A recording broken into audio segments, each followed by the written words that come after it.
Hey, Stephanie here with Mahalo.com. Okay, procrastination, it is difficult for all of us, especially when we're teenagers. Yes. Well, Vanessa is here with Radical Parenting to give us some tips on how to help our teen overcome procrastination. Yes, so the first thing is it's totally normal for teens to have this, especially if there's school burnout going on. You know, if you have juniors or seniors, they're like so done with school. Or if you have freshmen that are like a little bit overwhelmed, they're sort of deer in the headlights, it's totally normal to respond by procrastinating.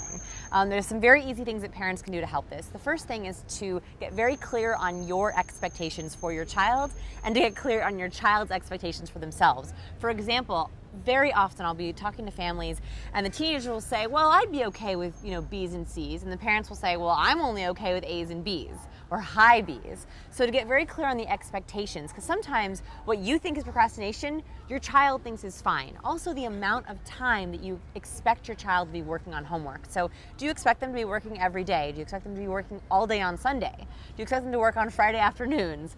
To talk about not only what the grades are, but when they want to be working and when they think it's appropriate to be working.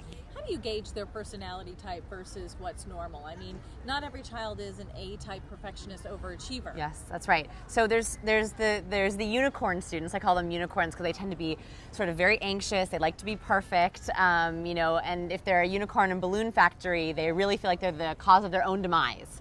They're always on edge. That's one kind of student.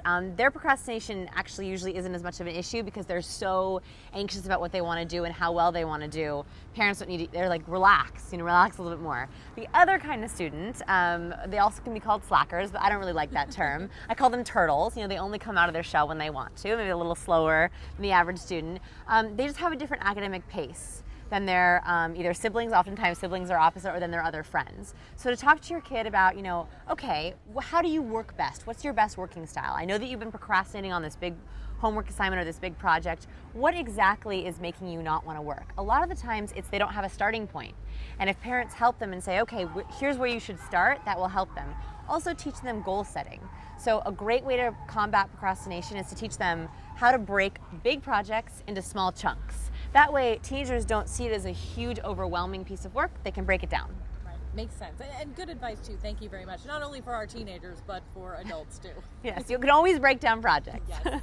And if you'd like more information about any of the topics discussed, you can go ahead and click on any of the links you see here. You can also subscribe to Mahalo Parenting or go ahead and send us an email at requests@mahalo.com. Thanks for watching.